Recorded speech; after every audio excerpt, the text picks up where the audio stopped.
I'm John Heilman. I'm a council member in the city of West Hollywood, and I was one of the founding members of West Hollywood City Council, and I've served since 1984 on the city council. And I remember having a conversation with Larry Gross from CES, the tenants group, and he said, you know, we need to put together a coalition of people who can run, who are going to be pro-rent control. And that was very, very critical for residents in West Hollywood, where at the time about 85% of the residents were renters. For the LGBT community, it was a milestone because this was the first city that had a majority on the city council who were openly gay or lesbian. And we had attention from all around the world. One of our first actions as a city council was to pass a non-discrimination ordinance based on sexual orientation and to require the LA County Sheriff's Department to adhere to that. We were the first governmental organization that allowed same-sex couples to register and to have governmental recognition as a couple. We were faced with all of the responsibilities of starting a new city and creating departments and staffing. And on top of it, we had this additional layer of dealing with this serious health crisis that was devastating our community. And we knew we had to respond.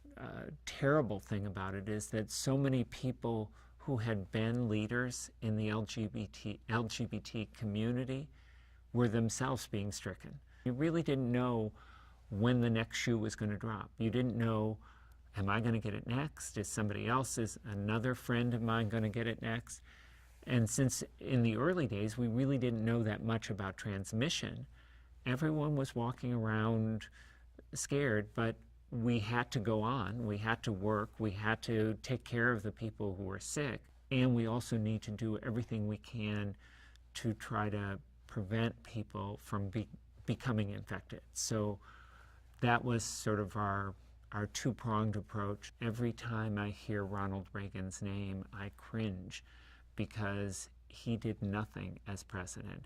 And this is when you really need leadership at the federal level, but they didn't. They viewed the people who got AIDS as dispensable, as throwaways. They didn't care about gay men with a disease. They blamed us for it. There was really a groundswell of activism. We knew we needed to do our role and to step up to the plate, but there were a lot of other people just independent of the city forming organizations. So it really was, in some respects, the best of the community, all coming together, not always agreeing, but all doing something to address the problem.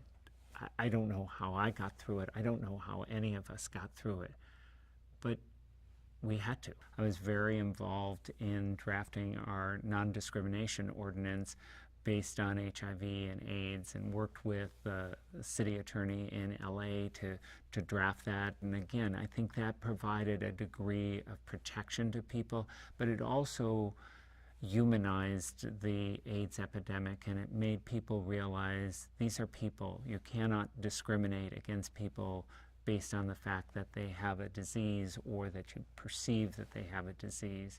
And now, of course, we're to a point where people can basically live a normal lifespan.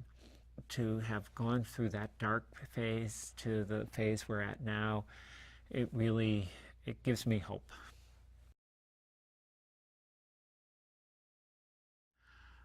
I don't know how we didn't all end up in some kind of institution or permanent therapy for living through that period.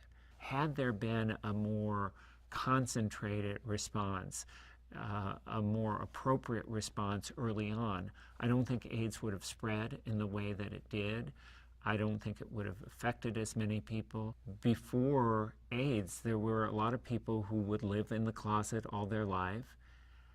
But once AIDS really came to the forefront, people weren't able to do that anymore. because they needed services and they needed support, but it also brought people out who might have sat by the sidelines, and now they were much more motivated, much more angry. That really changed America's perception of the gay community. They began to realize that we're their sons, their daughters, their neighbors, their friends, their co-workers, in a way that really didn't exist prior to the AIDS epidemic.